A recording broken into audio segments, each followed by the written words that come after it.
Franchise Secrets, Eric Von Horn. Hey, in this episode of Franchise Secrets, I have my friend Ryan Pineda on. Ryan went from flipping couches to building a real estate empire.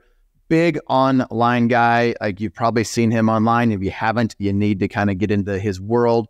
I wanted to talk about real estate investing, and we did a little bit of that, but he's also got franchising on his mind. And so we really went into how to create influence as franchisees and franchisors, really deep into that. And he's done that better than most people out there. And he's got opportunity because of his influence. And I think franchisees and franchisors really need to up their social media game. I need to up my social media game because there's so much value in having eyeballs and an audience, and that leads to opportunity. So we also got into like, what's next? What are the trends that he sees as next in social media? The guy spends $50,000 a month just to grow his influence. And so he's someone that I think we should all be paying attention to as we grow influence out there as franchisees and franchisors. So I hope you enjoyed this episode with Ryan Pineda. Ryan, welcome to the show. Yeah, thanks for having me, Eric. Absolutely. So, as you know, I'm deep into franchising. This is a franchising podcast. You and I have talked about franchising a bit because you've got some interesting things that you've got cooking on the franchising side, but you're well known for a lot of other things outside of franchising. I can imagine in a few years, like, you will be known for franchising. But I want to talk about like a bit about you, your background, and get into some of this investing stuff, because, you know, Justin, Donald, and I, we have the Tribe of Investor Mastermind. You know, Justin, we have a lot of mutual friends, and I know that you're crushing it in real estate. And so I think it'd be interesting just to kind of talk about your background that way, talk about real estate stuff, because not everybody should buy a franchise. You know, there's other ways to make money besides a franchise. Mm-hmm. And I know you got so many different things going on. So why don't you give the audience a bit of your background for context, and then let's dive into some fun rabbit holes. Yeah. So I'll give you the 5-minute version of where I got to today. Mm-hmm. You know, I never thought I'd be in real estate or business or anything. All I ever wanted to do is play baseball. So thankfully I was pretty good. Ended up, you know, having a good high school career and got a Division I scholarship and became an All-American. You know, eventually I got drafted by the Oakland A's, and I spent 8 years in professional baseball, all at the minor league level. So never got to the big leagues, but, you know, basically being in the minor leagues, people don't realize this, but you don't make any money. I was making literally $7,000 a year in minor league baseball. And yeah, I mean, like, you're training all year. $7,000 a year? $7,000 a year. That's what we got paid. We got paid $1,200 a month, only on the months that was in season. So in the off season, we still had to practice and do all this stuff, but we didn't get paid. So yeah, it was a grind, you know. And you're young. I'm 21 when I get drafted, so I'm like, whatever. Like, I'm chasing a dream, and, you know, the big paydays if I make it, you know. And so I just got to do some side hustles and things to get by in the meantime. And so, you know, that year in 2010 when I got drafted, I also got my real estate license. So, you know, I'm 21 years old. I'm playing pro baseball. I'm trying to sell real estate. You know, back then in 2010, it was like the hardest time ever to be a realtor. You know, everybody had just gotten foreclosed on. Everyone had short sales. Even if you sold a property, which was rare, the commissions were low because prices had just plummeted. So it was just like literally the worst time to be a realtor.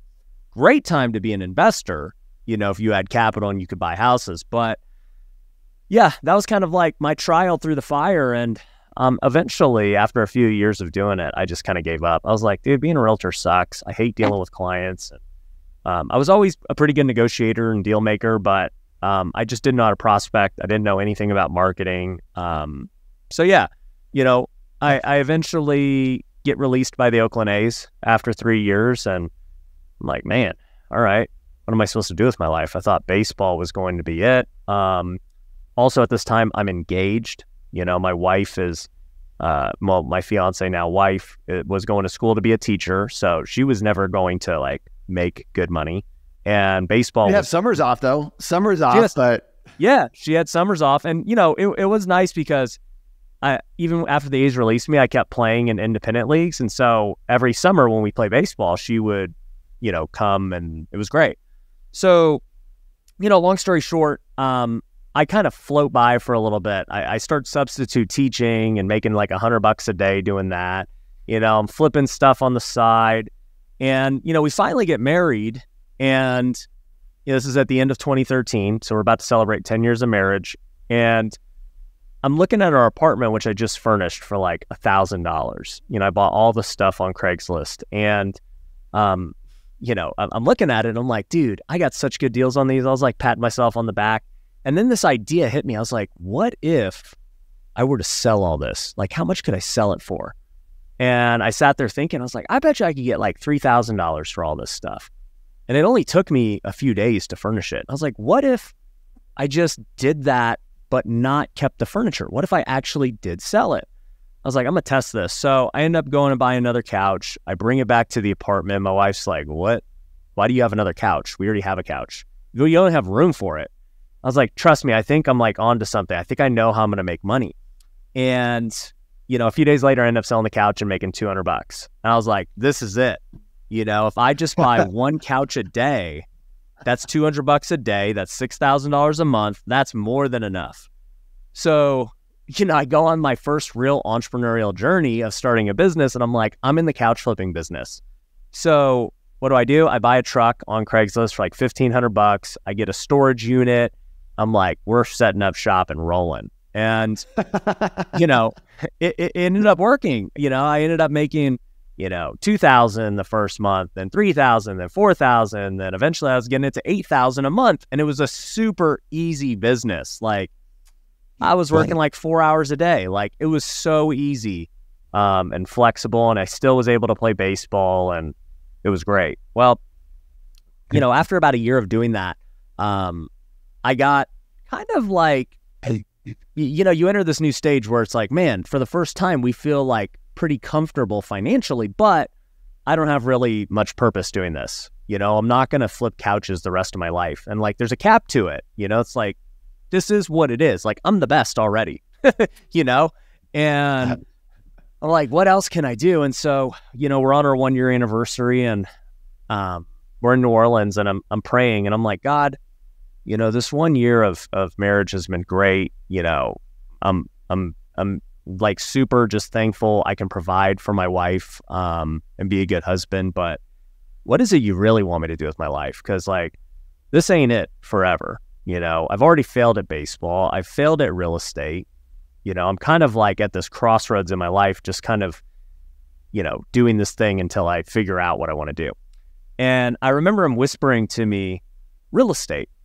And I was like, man, I don't want to be a realtor. Like, I hate that.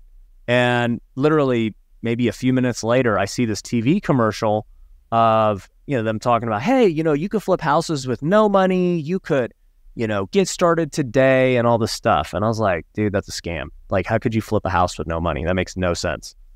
And sure enough, I just felt like the Holy Spirit calling me to look harder into it. And so, you know, I hop on Google. This is 2014 at the time. There's no YouTube really like big or TikToks. There's no influencers teaching people all this stuff. And I'm like, can you flip houses without money? And I see these articles pop up from this website called Bigger Pockets. And I'm like, what the heck is Bigger Pockets? Is this a scam? Like, I don't know what this is. And sure enough, I ended up coming across like some books by like one of my now friends, Brandon Turner, who's actually speaking at my event next month. And it's about how to buy houses with like no money. I'm like, okay, let me read this. So I read it, and I'm like, wow, you actually can do this, you know? Like, my biggest thing was I was always good at finding deals. Like, I just never knew how to get the money. So, you know, long story short, I tell my wife on the plane ride back, I'm like, hey, just so you know, like, I'm going to flip houses, and that's what's going to really propel us. And she's like, all right. And I was like, here's the other thing though. You know, we don't have a lot of money. So in order to get money, I'm going to have to, you know, get us some credit cards and max them out for the down payment and the rehab and all this stuff. And she's like, okay, you know, I believe in you. I'm like, all right, great. So, you know, we had so saved up. Good to have a spouse like that. Like, Yeah. my wife is the same way. She's like, I believe in you. You go and do it. Yep. 100%.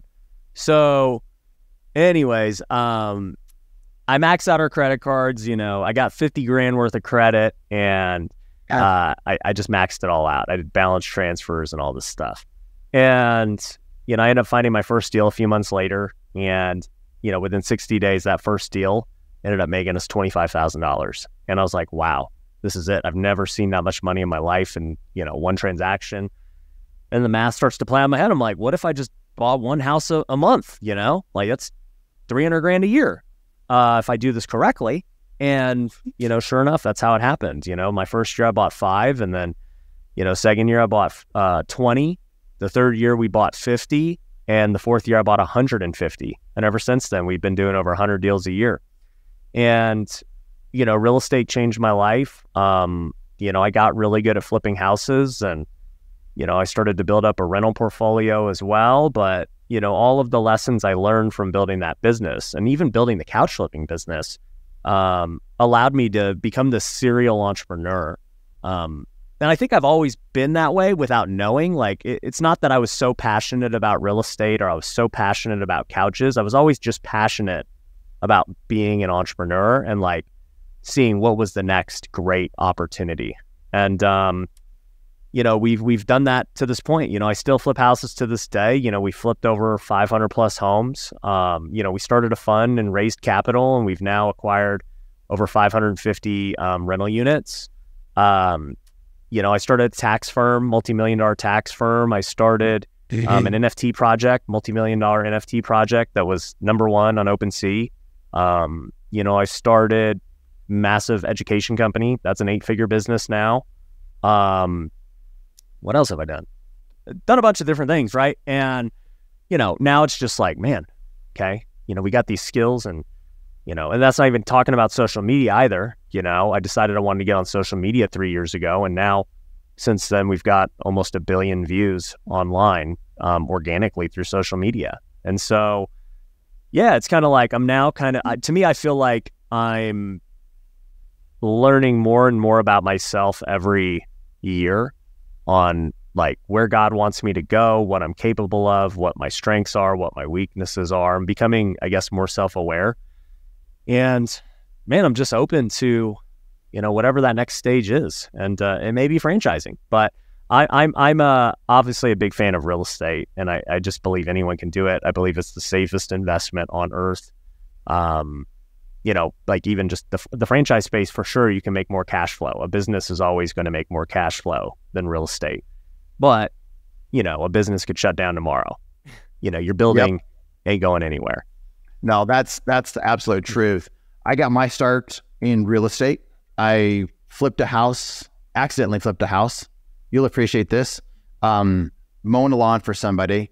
She said, Eric, what do you want to do when you grow up? I said, I want to be a real estate investor. I was in my early 20s. And she said, we did that 20 years ago. And I said, what are you doing with it now? She's like, we just want to sell it. We said, how much do you want for it? She said, Eric, we don't want anything for it. We want somebody to take over our assumable mortgage that we've been paying on for 20 years and someone to pay closing costs. I didn't have a dime to my name. Reached out to my parents. I said, you want to split this 50-50 with me, and you guys pay the closing costs, and I'll pay you back half of it when we make our money. And 2 months later, I had that cash in my pocket because my parents ended up buying me out of that. Same thing as you, about a $20,000 check after a couple months with no money out of my pocket, just because I found the deal and didn't and recognized a few different things along the way. And that was my seed money to get into franchise. And I flipped some more subject to at that time. And then I lost money on one. And I'm like, I must really suck at this real estate investing thing. And little did I know, it was like, that was the beginning of that recession. Wow. And so I love real estate as well. I'm invested in it in different ways, from commercial to residential at different times. So huge fan of real estate. And I think, again, the audience, you need to learn about real estate. Whether you are buying real estate as a franchisee for your franchise itself, or you just want more passive income and to diversify your portfolio. So huge fan of real estate.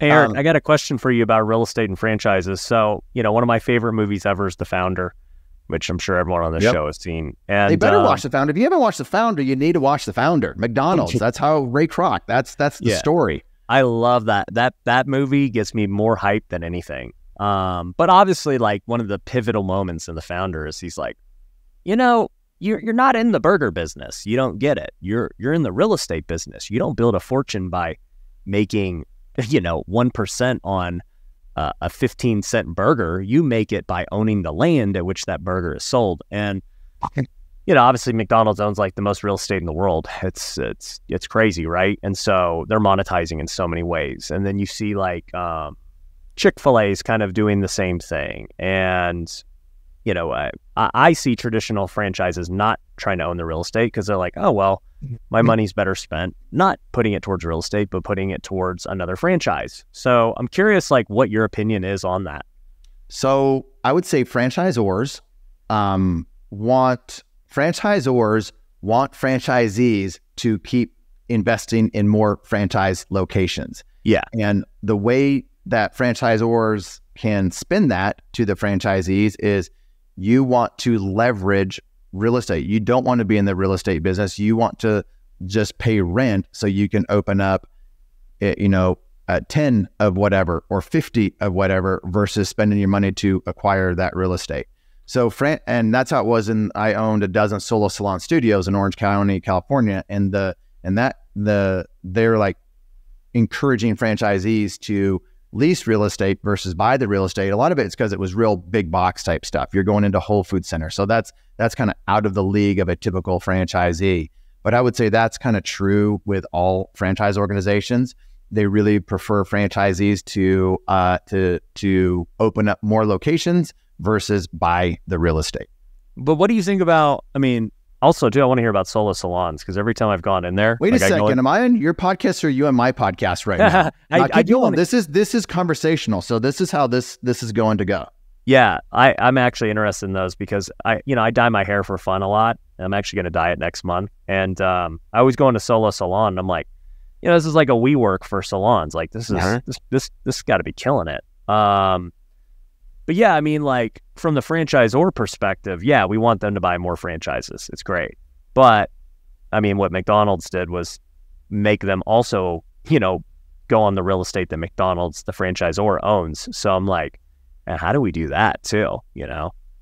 So looking back, it's kind of the tale of two cities. We've got our group, Orange County, California, and there's another group that kind of grew at the same clip as we did. And they went, and this was the tail end of the recession. So we were getting killer leasing deals because landlords were desperate to lease to us. Also, landlords were all selling centers. Another group within Sola was buying different real estate property. And so they ended up doing way better than we did, even though we had a nice 8-figure exit. They could have a nice 8-figure exit now, but they would also make more money in their exit if they were to sell their real estate within that. So in other words, real estate is making them more money than just the salon business did. So the thesis on the salon suite business is you rent real estate for X amount, and then you re-rent it to somebody else for more, and that spread is your that's what you make. Yeah. That's your business. It's the spread.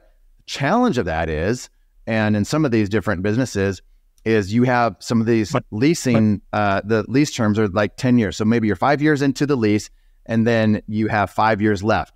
And if you want to sell for a 7x multiple and you don't have any extensions on that, why would someone pay you 7 times your cash flow when they have to get out of there or may have to get out of there in 5 years because that's when the lease expires? So you need to have larger lease extensions, more time on lease extensions, so the buyer that can come in knows they have more runway. So that's, so those are some of the things to consider in any business.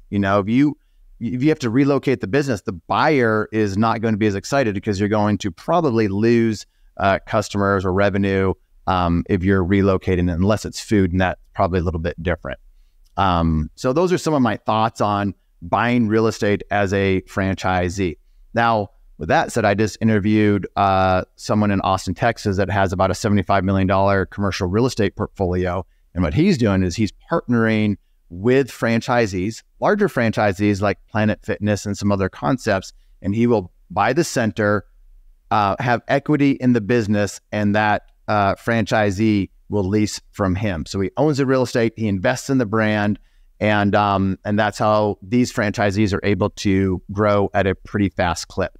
So that's another way to get into the real estate game within franchising. Good to know. I'm going to keep that in mind as I begin my franchise journey. So let's talk about like your franchise journey. You, and I think it really comes from your social media presence. Do you think you would have this franchise opportunity that you have today if you didn't have such a large following on social media? Or is that a real estate connection that you had, or why that person may want to franchise with you? So unpack that a little bit. Why do you think you have the opportunity to be on the franchisor side today? Yeah, I think it's all those things, right? I think that it comes from track record, right? So, we get a lot of different business opportunities, not just franchise, where people are like wanting to partner with us, and, we can get equity in businesses for nothing because, we're bringing a lot of value to the table and sweat equity and just different resources. So I think track record plays a role. Then obviously awareness, right? Like if nobody knows you exist, how the heck how are you going to have opportunities? And, for me, I've always been a guy who wants to just put stuff out into the world, and let's just say it's content, right? And then it's going to attract who it's going to attract. And the opportunities are going to come as long as I like make it known that, hey, I'm doing this. If you're interested in doing this with me, let's talk. And so that's kind of how I operate. Whereas people who don't have social media, they have to do the opposite. They have to look for the opportunities. They have to cold call. They have to, knock on doors and like do things to build relationships with these people because no one knows who they are. They might have a track record, but if nobody knows who you are, you're at a disadvantage, So, when it comes to like big opportunities with franchises, there's probably a lot of people watching this show that obviously are way better franchisor partners than maybe I could be because of their experience. But I'll get more deal flow than them because of social media. And, that's just kind of the way the game is. At the end of the day, I knew that when I was starting social media, and I've always said it, I'm like, at the end of the day, when it comes to most businesses, assuming you have a good product and those things are equal, the best marketer wins. That's just what it comes down to. And so, that's something I've always thought about with franchises too, is like, okay, you're getting a new franchise off the ground. How do you, get it, marketing? How do people become aware of it? And if you don't have a marketing background, especially in the day and age of social media, you're going to have trouble getting the brand out there. So yeah, I just think this opportunity came because of social media, because of track record, and obviously too, people work with people they like and who they're similar to. So I think we've got a lot of similar values and morals and everything else. And so, you start attracting the right people into your life when you put it out there. Let's unpack this a little bit. Because franchise sales, lead generation, franchise development, lead generation, which is attracting potential franchisees to buy a franchise, is kind of stale. If all the franchisors listening to this are like, where can I get leads? There's certain, you can buy leads online, which are very difficult to deal with. You're wasting your franchise development or salesperson's time, just burning through 200 to 1,000 leads to get a deal, which means you're talking to a lot of people that are not buyers. Or you go into the broker networks where you're paying a lot of money but it's low risk. A lot of money, but low risk because if they buy, then you pay the broker or the consultant. I think talking to my business partners over at Front Street Equity Partners, where we partner with brands for to help them with franchise sales and strategic advisory. Again, there's equity plays in that, just like you're doing.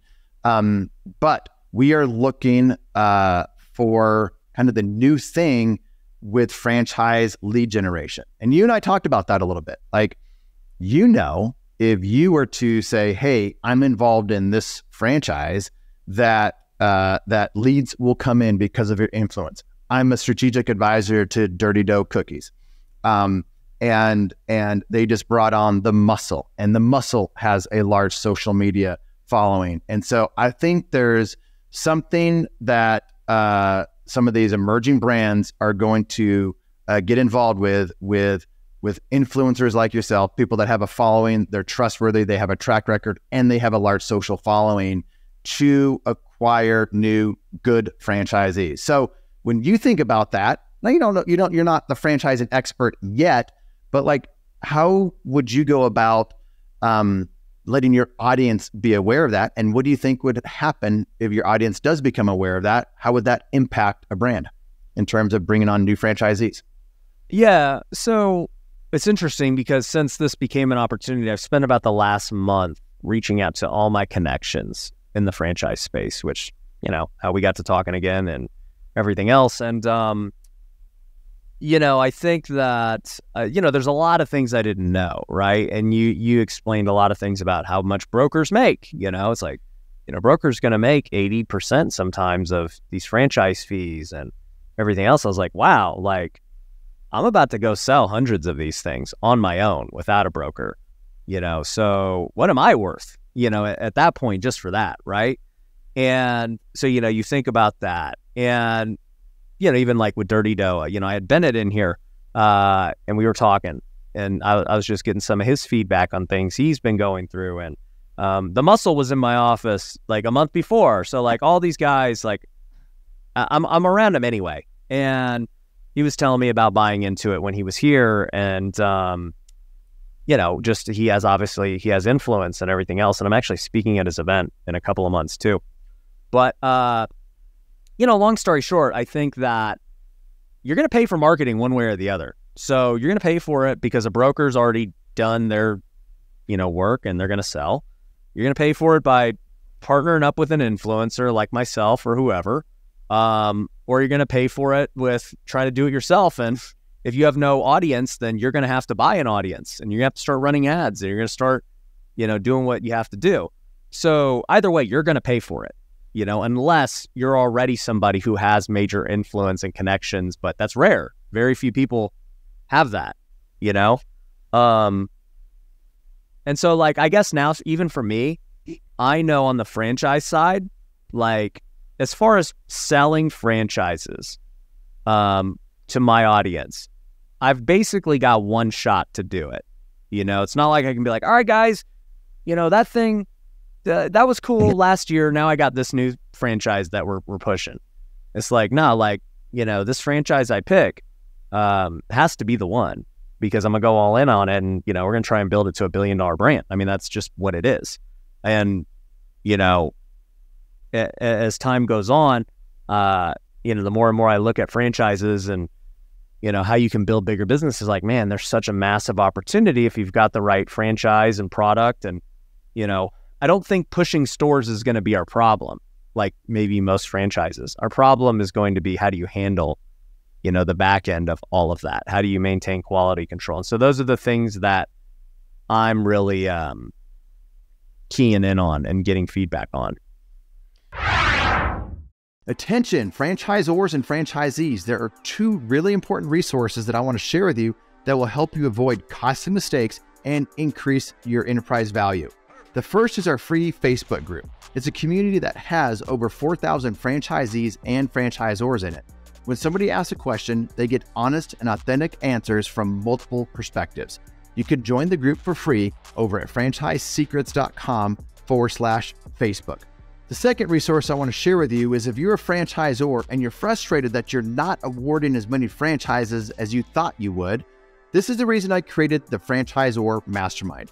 If you want access to the information, the techniques that the best franchise sales organizations are using to award franchises, and you want what mature brands have, with their playbook of having happy, successful franchisees that grow the right way, then you might want to check out the Franchisor Mastermind.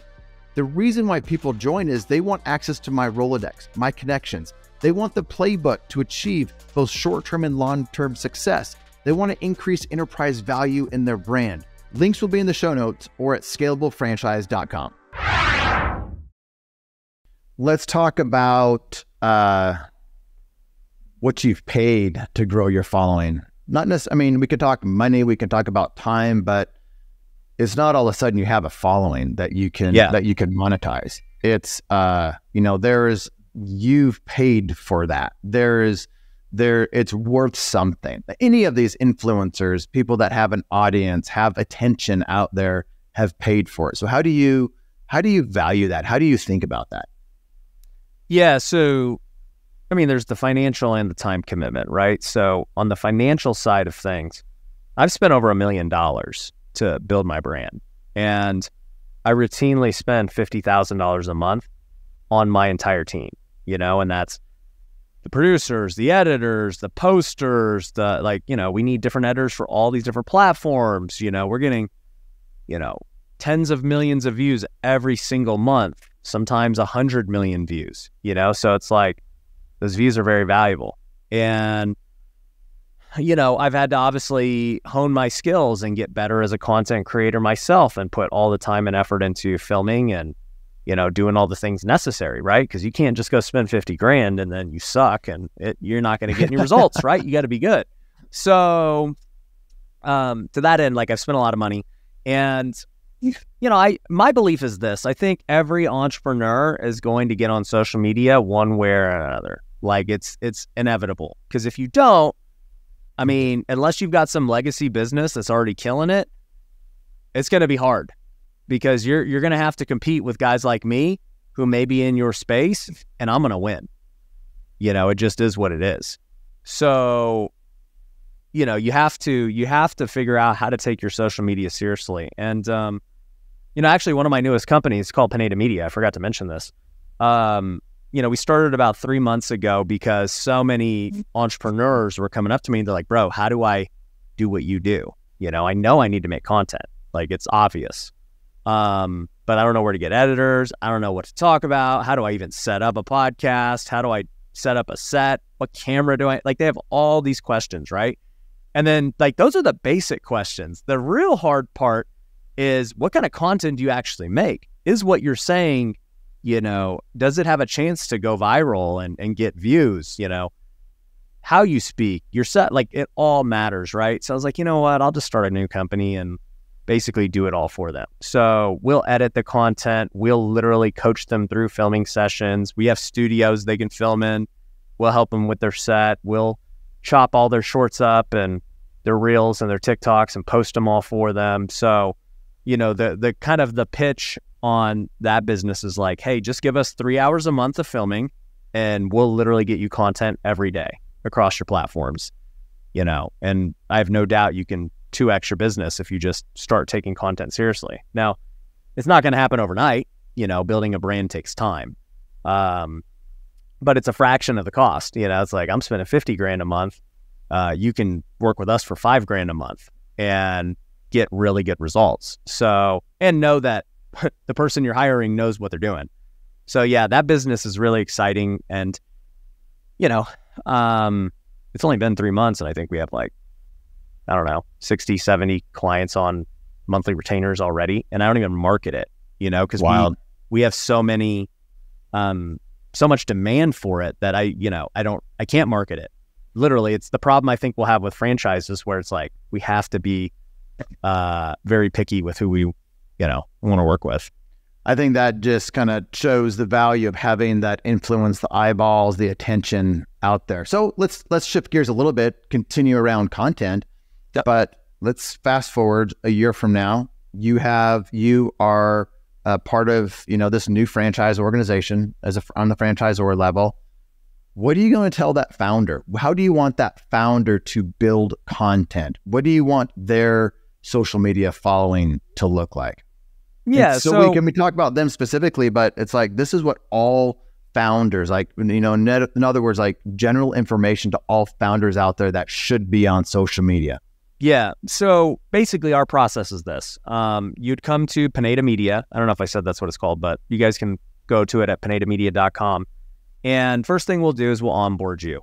And no, but this is for founders. Like, think about the founder. Like, so I get that for everybody, but talk about I know you're kind of talking about what you're doing, because what you have set up at Pineda Media is what you would do for that founder, but talk about the founder as well, and how all that is incorporated. Yeah. So let's just say founder comes to us, and I'm going to like even use the guy who's the founder of the one I'm looking at, right? So he's going to come to us, and, you know, obviously we know he's got this franchise, well, potentially new franchise. He's got a successful restaurant already, and, you know, all this stuff. And so we're going to say, okay, so like first off, what are your main goals? And this goes for everybody, right? And most people aren't even clear on their main goal. And this is the first problem when you're making content, because most people are like, yo, I just want to make good content and add value.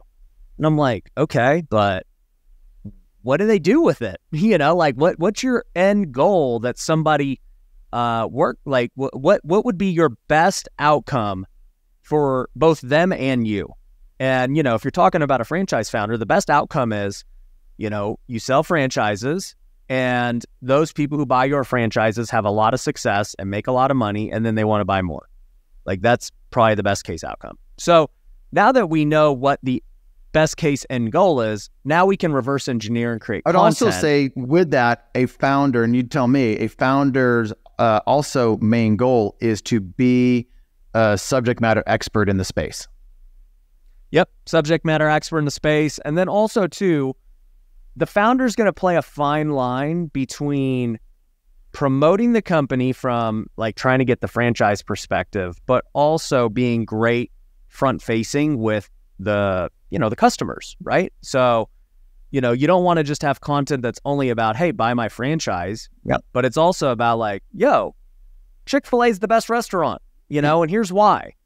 So it's going to be a blend of those things. And so what we would do is we'd say, okay, well, this is your desired goal. You want customers to know about your business who are going to actually eat there and everything else. And then you also want investors to know that they can partake in this business opportunity, right? So, you know, long story short, you do that. And, you know, now we're going to help you come up with content around those goals. And so, you know, we'll come up with questions to ask you so that you can answer and give your expertise and build your brand and everything else. And we also mix it with, like, I have this rule of thumb. If you watch my content, a lot of it's not about real estate. You know, there's random things in there. And you're like, why the heck is he talking about all these random things? And we have a rule. It's called a 2-to-1 rule of broad versus niche. Okay. So if you only talk about franchises, there's only so many people interested in franchises. Like, you're just not going to grow, right? But the moment you start talking about some broad topics, you're going to attract a way bigger pool of people. And then eventually, if they like that and it relates to your niche in some kind of way, they're going to end up finding out about like, oh, Eric's got these franchises. That's cool. I didn't know that. I know him for this, but he also does this. And so that's kind of what happens with me. Like, I'll do videos about different side hustles to make money. I'll do videos about even my faith and business. I'll do videos about family and how I balance that. Like, so they're very broad topics because religion's a broad topic, politics are broad, family's broad. You know, these are all things that a lot of people can relate to versus they can't all relate to real estate or franchising. And then from there... So with that, like, that's one of the reasons you're on this podcast. You are not the franchise guy yet, but this is content that is good for me, being the franchise guy out there, to have somebody with a big influence out there talking about things that kind of tie into franchising, but that franchise people would find interesting. Yeah, no, 100%. And so there's probably already franchise people that follow me and they're like, yeah, I know he's not a franchise guy, but I like what he says, and I'm going to use all my franchise money to start buying real estate. And so, you know, I'm going to follow him.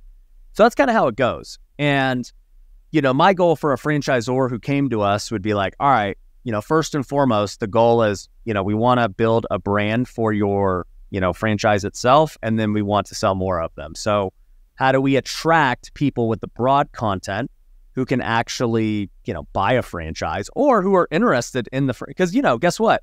If I can build awareness, let's just say my brand was Chick-fil-A, and, I can build more awareness for it, that makes it way more desirable to franchisees because now they're generating more revenue, they're doing all these things. And, smart people are also aware, like, dang, why does Ryan keep talking about this Chick-fil-A thing?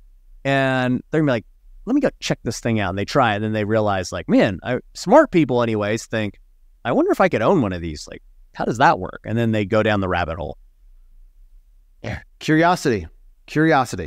So, what is a good budget for the founder to? You said $5,000 a month, and that's to create content?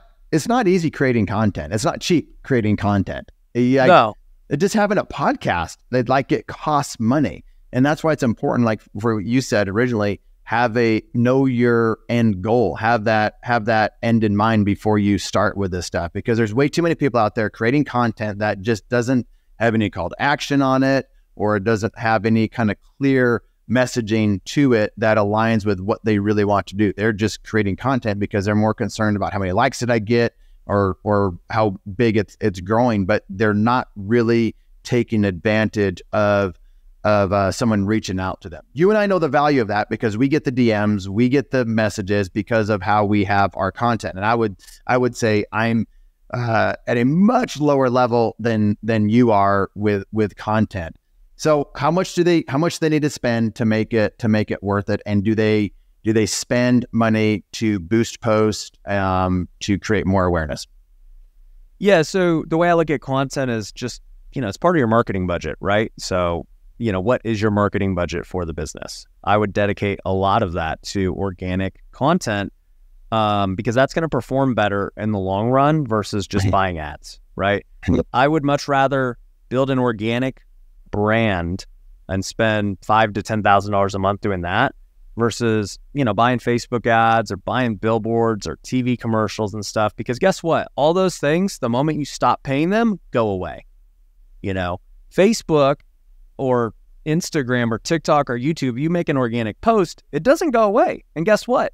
You could post it as many times as you want. What other advertising medium allows you to post unlimited?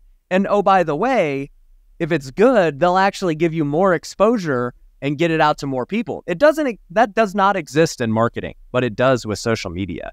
Yep. So to me, there's literally nothing better you could invest in on the marketing side than social media, just because the returns are so outsized. And if you actually succeed and you build a brand, you're still paying the same amount to get the work done. It's just more people see it now. And obviously that's more revenue and more dollars, right? So I think anywhere from $5,000 to $10,000 is a great budget to get started. I think partnering with a company like mine is the best thing to do. Most people they have no idea what to do, right? So they think it's as simple as just hiring an editor and they'll be good. They're wrong. A lot of people think, oh, well, I'm so successful in business that I'm just going to crush it. No, that's wrong. It's like saying I'm successful in business, therefore I could play in the NBA. It's like, no. Creating content is a totally different game. It's a totally unique, different skill set. And here's the thing too, I've seen content creators on both sides. I've seen those who are pure content creators through and through. They're not business people. They get millions of views and, millions of followers, and they can't make money. They just don't realize how to monetize. Their audience isn't very good. It's just that they've kind of screwed up. Then I have people who are pure entrepreneurs who go out and create content that's very specific to what it is they do. And, I know people in our programs who've got, 10,000 followers and they make $1 million plus a year from just 10,000 followers. So, you don't need millions of followers to make money. So those are some big things I would say. The other thing is look, you're going to get what you put into it. So you could do the bare minimum with us, and the bare minimum is 3 hours a month, and you will get content. Now, is the content going to be good if you're only practicing 3 hours a month? Probably not. You're probably going to suck still, no matter how good we coach you. It's like Steph Curry doesn't practice for 3 hours a month on his jump shot. He still has coaches. He still has trainers. He has people helping him perfect it, but he's still got to put in the work. And so what we do too is we have education with it. And so we're like, look, we do 3 calls a week on just different topics of social media. So, if you attend all 3 of those calls, that's an extra 12 hours a month, plus you're filming for 3 hours. Like, can you dedicate 15 hours a month toward building your brand? Is it like, do you think you could do that? And if you can, you're going to have success, but if you can't, and you're like, I'm so busy, it just tells me you don't value social media enough. And you think that there's other ways to do it that are just better. And, you can do it the other ways. You can just go pay a broker 80%, or, you can build a long-term brand where you can sell them yourself because you are the brand. So let's say I'm a franchisor and I don't have much of a social media following, and I don't want to go into the broker networks, and I want to grow rapidly, and I want to do it through partnering with influencers like yourself. And let's also say you don't have a clue of what true acquisition cost is for a franchisee, because you know what brokers make, and you have a decent idea of what it costs to get let me just say it. The money that you make franchisors on your fee that you charge franchisees is usually the amount that it takes that you need to spend to acquire. In other words, you're breaking even on that. You're spending $100,000 to get a franchisee some way, somehow or another. Like, let's just say that is true.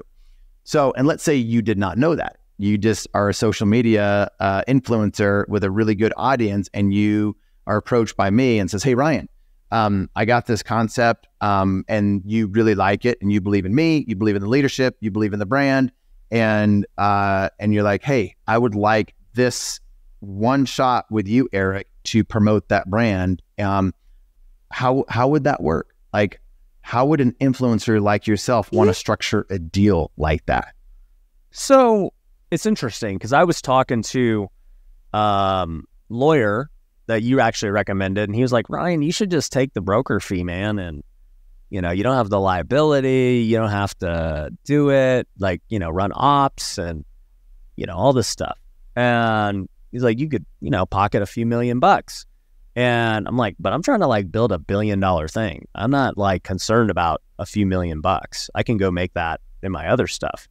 And he's like, all right, whatever. So yeah. Like, everybody's in a different situation, right? Yeah. So there's going to be influencers who are going to be good with that. And they're going to be like, yeah, pay me, half of the franchise fee. And like, however many I sell, or whatever that deal looks like, right? And you could totally do that. And then they don't own any equity and it's all good. For me, I'm not interested in that. I want equity. I want to own $1 billion brand. And, if I'm going to like put my name behind it, I also want to make sure that they succeed and I have control over, the back end and making sure that we're doing a great job supporting the franchisees, versus if I'm just only on the front end and I sell and I'm done, what's the incentive? But also too, what's, the backlash if it doesn't work out and, I just promoted this thing and this guy on the back end couldn't, hold his weight. So I think for me, in my position, also because I have business acumen, it makes way more sense to, be a full participant in everything. Versus there are going to be people who literally have no business savvy. They don't want to be in business. They have no desire. Their job is content creation. I know a lot of guys like that. And, they're going to sell and just take their fee and move on. That's why we at Front Street Equity Partners are partnered with these brands very similar to you. Like, we could just be the outsourced sales for them, but we want strategic advisory equity. So we are truly partnered to make sure those franchisees are successful. So we're very much aligned on that. So let me flip the script on you, and we just got a couple minutes left. What about you hiring other influencers or partnering or JVing with other influencers? How would you go about doing it that way? Good question. So let's just say, obviously, I'm an owner in the company now, and I'm promoting it myself, and they're promoting it. Truthfully, most of my influencer friends would want to just do content on it with no expectation. Because it's just what do you mean content. by that? In terms of like no payment, you know, they just think it would be great content. It's going to help build their channel and their brand. And I'll give you an example of this. You know, my friend, you know, you talked with him, Houston, from Houston's Hot Chicken. You know, I've done videos with him for free. Like I got paid nothing to, you know, go talk about his company. And he's told me, he's like, yeah, dude, you've sold at least 10, 20 franchises from that one video. I mean, this video took me an hour of work, right? And like, I didn't need financial incentive to make the video. It's just like, yo, this is good content. This is my friend. I like what they're doing. The food's really good.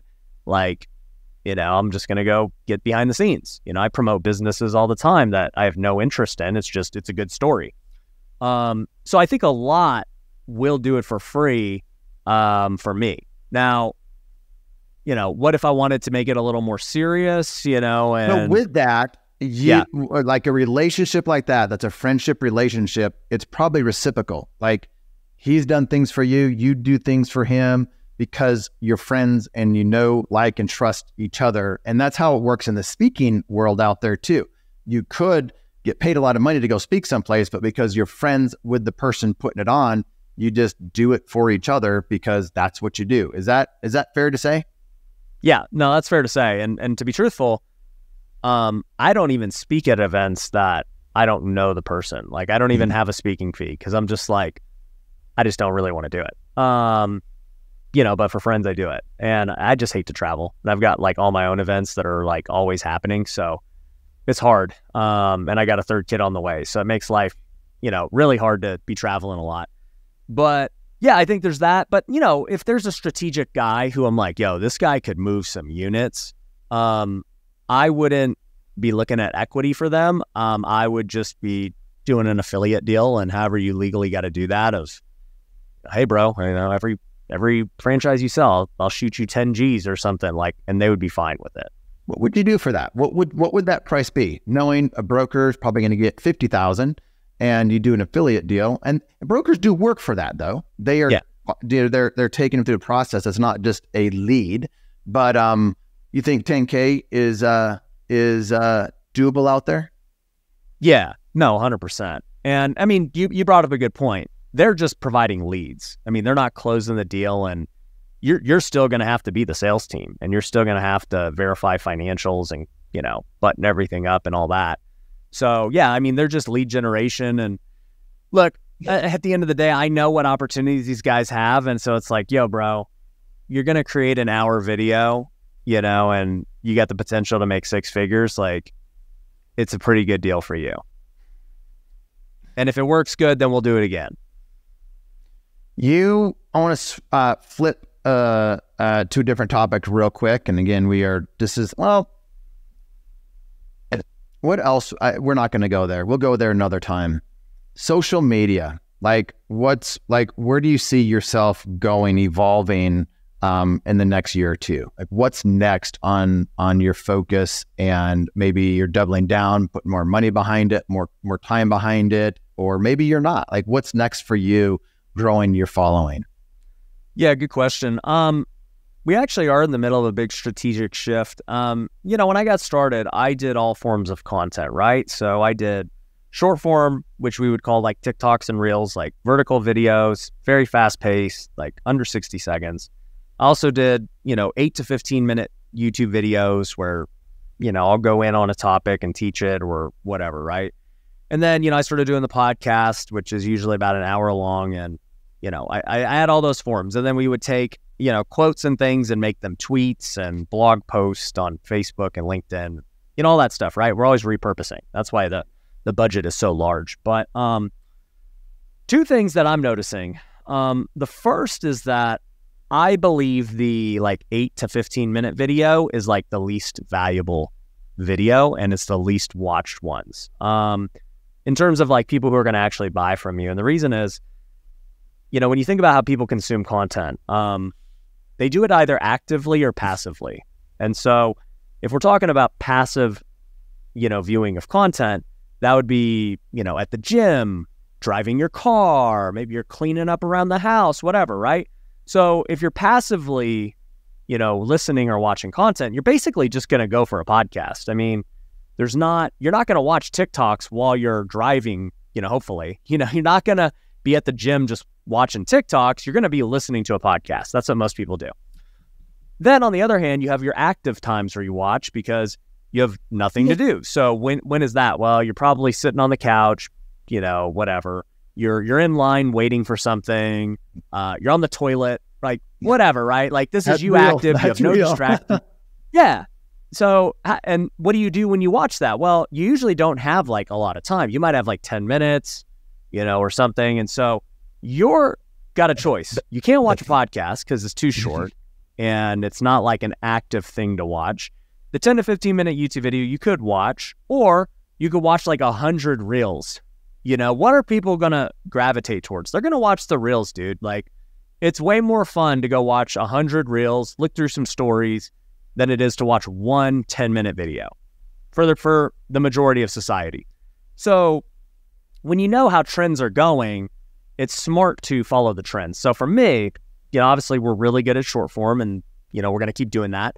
But I'm eliminating that whole middle section and I'm going all in on podcast. And so, my podcast is already pretty big. We've got 2,000 reviews on Apple. And, I feel like I haven't even really tried to go hard at it. And so we're going to go all in on that. I think ultra long form is the new way too. I'm going to be going for, an hour and a half to 2 hours on average for my podcast now versus the hour I've always done. When you look at all these other big podcasts who are having a lot of success, they're going 2, 3, sometimes 4 or 5 hours. I watched Patrick Bet-David interview Andrew Tate for 5 hours 2 days ago. I saw that he did that. It's crazy, but people watch it and the algorithms are promoting that. That's what they want to see. Because they just want people to stay on the platform as long as possible. And the way you do that is with a 2-hour video. So, that's my strategy going forward. It's what we're teaching all of our students. It's what we're having our clients do at Pineda Media. I'm also launching a podcast network. So, right now I have my podcast called The Wealthy Way. Our whole brand for education is wealthy, like my shirt says here. And so, we've got multiple programs. Like one is Wealthy Investor for real estate. Another is Wealthy Creator for content creation. Another is called Wealthy Business, which is just general entrepreneurship. And then another one's called Wealthy Kingdom for Christian entrepreneurs. And so, we got these 4 different niches, essentially, that we teach on and have communities for. And so we're going to create 4 different podcasts. So there's going to be the Wealthy Investor podcast, the Wealthy Creator podcast. And, we already have the productions. We have all that. And I have people who work for me who understand how to create content and, they're good. They'll be good hosts. And so we're going to create all these niche shows as well, following the same blueprint that I follow personally of just, hey, let's do 2 podcasts a week. Let's cut those up into reels. They'll have their own things. And, guess what? It's going to attract the demographic to those communities. Because like, dude, all I want to learn is content creation. I don't really care about the real estate and stuff, right? And so there's going to be all this. Dude, that is awesome. We're at the end of our time. You've taught me. I gotta change some things that I'm doing. But I appreciate you coming on. How do people find you? I know you've mentioned the different things, but I want to make sure it's really clear on how they want to get into any of the things that you've mentioned. What's the best way to get into your world? Yeah, obviously you could follow me on social media, Ryan Pineda, anywhere. I would say the best way to get started and like my ideology is go to wealthyway.com. We got a ton of free resources on there, like free courses, and you can get my book. You can see all the podcasts. You can see the coaching program. So probably wealthyway.com. Yeah. Awesome. Well, thanks for coming on, man. Cool. Appreciate you, bro. Thanks for listening to the Franchise Secrets podcast. Links to everything can be found over at franchisesecrets.com. And if you want my help with anything from starting your own franchise to growing your current franchise business, please visit scalablefranchise.com.